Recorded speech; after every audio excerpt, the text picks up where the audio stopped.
Good now, everybody from Cambodia, Kep.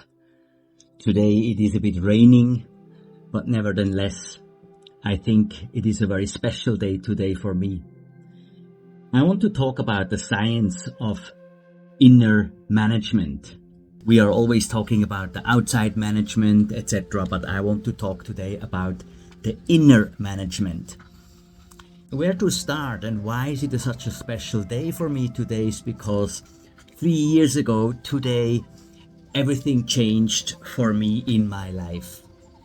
I was living the life of an executive, a GM, always busy, always on the go, constantly juggling responsibilities and chasing targets until today, 3 years ago, at 8:30, a near fatal accident, brought my world to a sudden halt.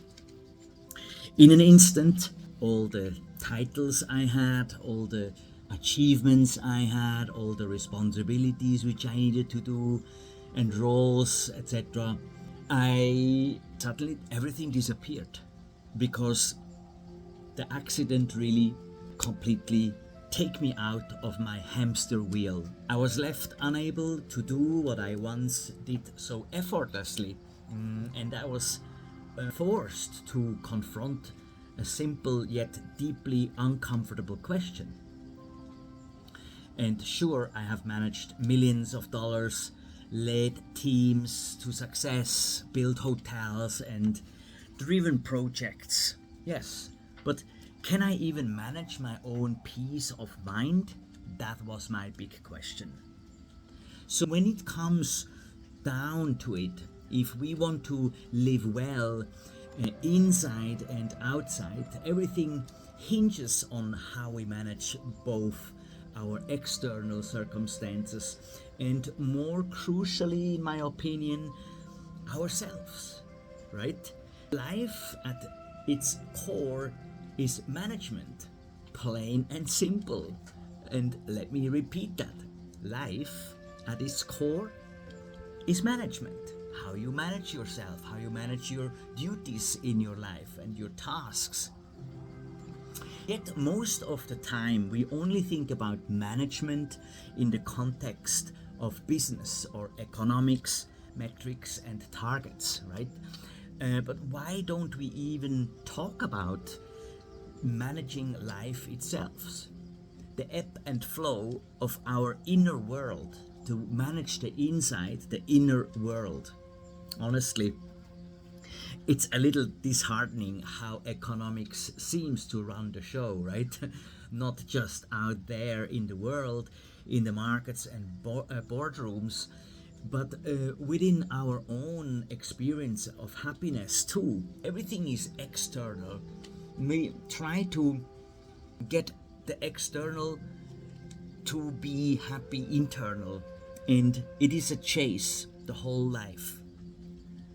If money is the only measure of value, if it becomes the sole thing that matters, doesn't life start to feel heavy, transactional, even ugly? I can tell you, for me it was really like that. I didn't do anything without money. Money was always in the back for me. It was very, very important to, when I do something, I need to earn something, because for the future, right?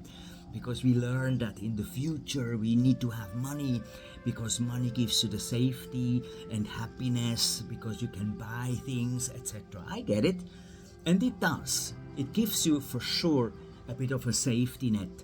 But the thing is, what I learned is it was never enough. Over the years, I have worked with a lot of high flyers, like top executives in big corporations, and I kept seeing the same pattern, including with myself. It repeated constantly. Let me tell you the pattern. Those who failed by external standards were miserable, weighed down by disappointment, but the ones who made it, who reached the top, didn't look much happier. Like for me, right? The people who were rank and file, who worked their important work, they were not more or less happier than I as a GM, or others when I talk as a business owner. Most of them, they are still not happy. So their suffering was just of a different flavor, more sophisticated perhaps, but suffering nonetheless. And yes, I understand failure hurts, right? So that is something which we grow up as well. When you fail, that hurts a lot. It stings, and it can leave deep scars as well if you fail. But to suffer because of your own success, that feels even more tragic. And I was really trapped in that. I was suffering in my own success because it was never enough. I was just pushing and more, and I want to prove the world that I can do it. And the thing is, even people gave me compliments, like, oh, great job, or you have done that amazingly, but I did not even believe them. I was so trapped in my own story in a ways, right? So you chase something relentlessly for ages and for years and years, right? I was more than 30 years in those, but then what's the point of pouring all that effort and energy and passion into really something if the only outcome is more anxiety and less peace? This is why I was internally asking the universe, something needs to stop me. And it did with the accident. Think back to yourself at a 5-year-old, for example. Just close your eyes, think back as a 5-year-old. Try to remember how effortlessly happy you were and how easily joy bubbled up. You were running around, you were laughing, you were making jokes and everything like that. Now take a look at your life today. You can open your eyes again. If you were to chart your happiness from the now, which direction would the line be going? The 5-year-old is more happy than you are now, the 30, 40, 50, 70-year-old. Is it? In a typical day, how many moments do you actually feel happy? Genuinely, spontaneously happy, that feeling to be content, to feel from the inside, and not just because you bought new shoes or you drink a drink or anything like that, right? That is not the real happiness, but something which is much more coming from deep inside, something where you say, I'm genuinely happy. For example, right now, since I'm a monk, I have never been so authentic, genuine, happy. I feel just content, equanimity, happiness. That's really, really beautiful. But if that line is sloping downwards, isn't that a sign that somewhere along the way we lost the plot? Meaning that if you are a 5-year-old super happy and 10, 12 years, 20, 30 years later you are not happy, what happened? Everything you did, the school, the work, chasing dreams, that was supposed to make you happier and more fulfilled, right? If you have done all that, checked all the boxes, and happiness is still slips away, who or what is really calling the shots in your life? Who tells you when you're happy? Buddha had a word for this, Sati, called mindfulness. In the Satipatthana Sutta, he points out that without inner awareness, we are just accident waiting to happen, drifting without a captain.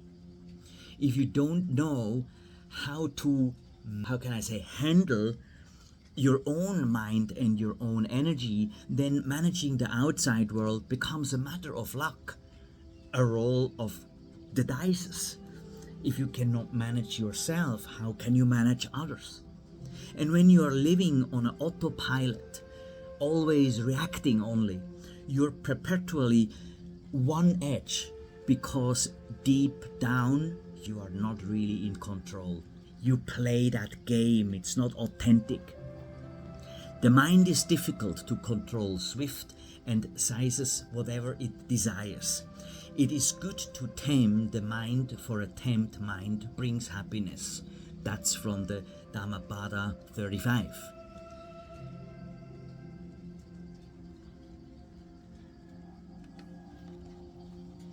Everywhere you look, people are talking about stress management. I even offered those courses a few years ago to my team, stress management. But think about it. Why would want to have someone to manage the stress? We should not manage the stress, right? It makes sense to manage your money, it manage through schedules, but why keep stress around just to juggle it, to organize it and to tolerate it? Stress management? I think we should drop this. Have we really just accepted that stress is a permanent feature of life, that we need to manage it? Or is it possible to reduce it and to eliminate it in a way? Do we genuinely believe that living in the world automatically means living with stress, as if it's an unavoidable tax on existence? Is that what it is? I think there's that old story, maybe you heard about that.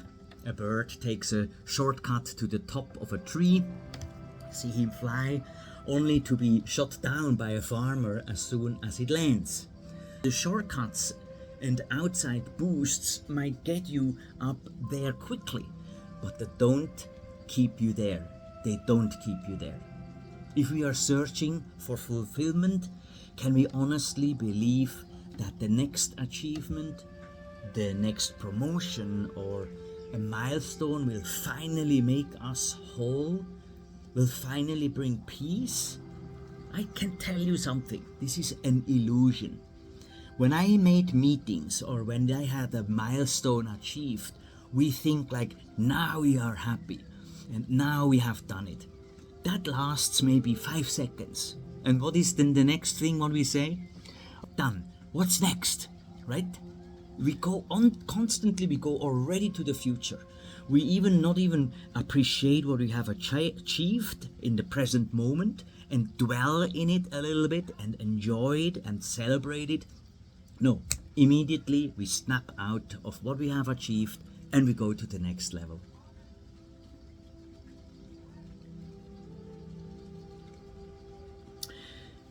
These days I'm learning to be like the lotus, like Paduma. The lotus flower, beautiful. The lotus is a remarkable flower because it grows best in the thickest and dirtiest mud. It's that mud, that unpromising environment that transforms into something beautiful and fragrant. Have you ever smelled on a lotus flower? It's absolutely amazing. In the world around us, it's what shapes who we are. Can we truly call ourselves managers? Well, only when we create our own atmosphere, our own inner ecosystem, do we earn that title. What I mean with that is, even if you get a title in your work and you don't have a balance within yourself, you are not a manager. Yes, you may manage the tasks and all the roles and responsibilities in a way, but are you managing it with that balance with yourself too?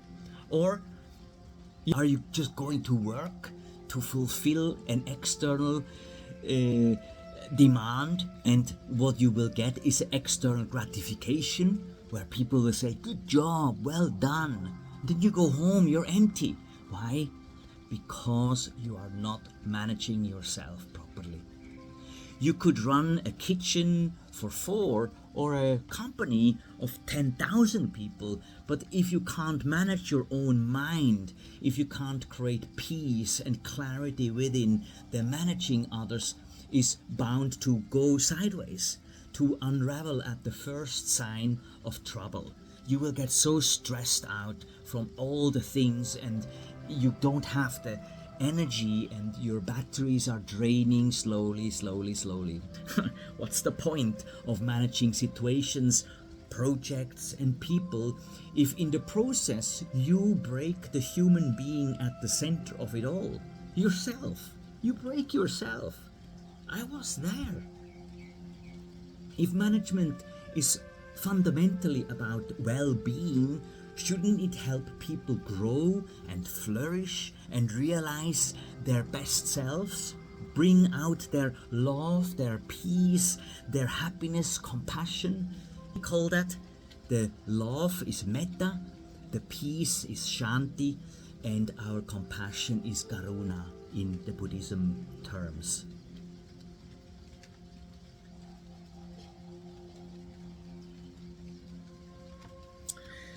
So life outside won't go your way 100%, isn't it?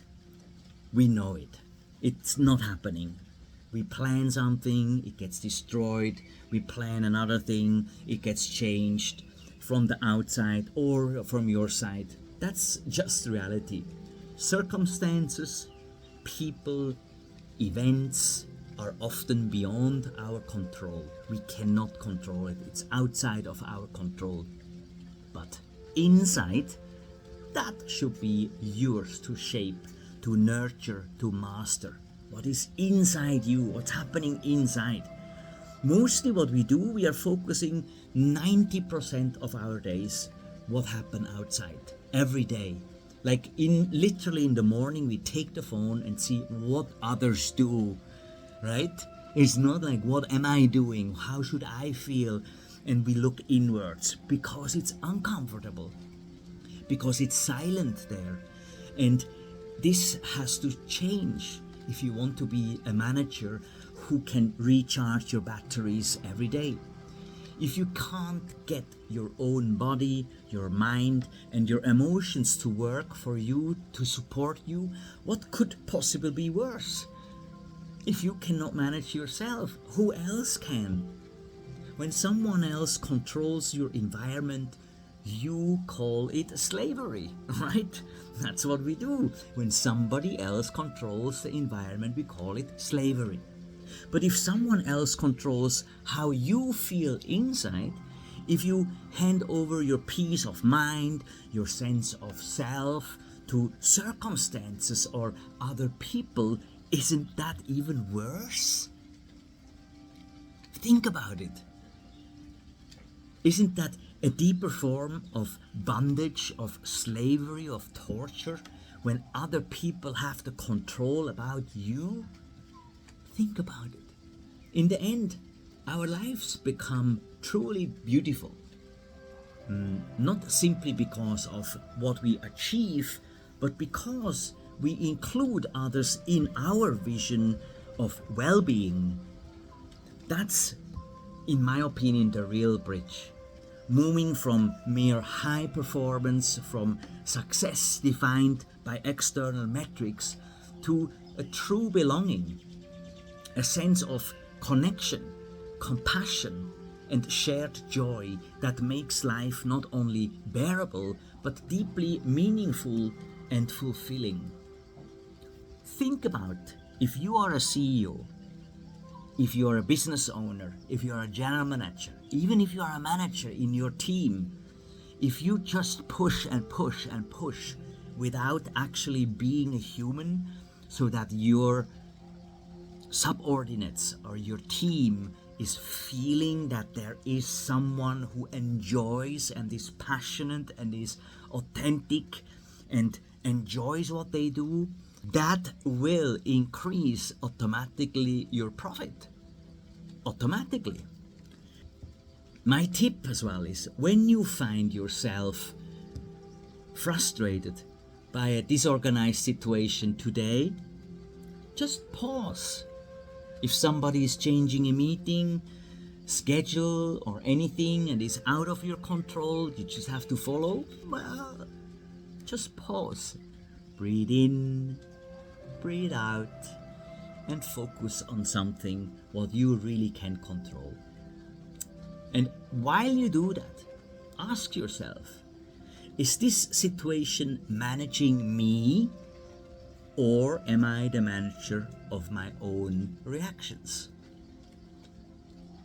Let that sink in. Is this situation managing me? Am I getting triggered about others, people's untardiness, unorganized schedules? Or am I the manager of my own reaction, where I can say, I support, no problem, and I can manage my own time differently? That is the key of how do you react. The outside world, mostly we cannot influence, we cannot change, but what we can change is how do we react to it and how do we manage ourselves with our reaction. Do you go back angry? It's like, why they change it and that should not happen, like that. Nothing changes. You are the one who are angry, right? You are feeling like that. But you can detach yourself, and when those things coming up, you just simply organize yourself, let it go, the energy comes and you let it go. That single moment of awareness is our first step towards the inner freedom, and that is what it's all about. As always, you know where to find me. I'm mostly in Kep at the Vipassana Dura International Buddhist Center here in Cambodia. Come join. We will start to have English classes soon, English guided Vipassana classes. But of course, everybody can join who speaks English. And we will start that in May again. I will let you a bit more know a bit later in other videos. I hope you enjoyed the video. Think about who is controlling you, or can you master yourself? And with that, I finish the video now. And as always, stay inspired.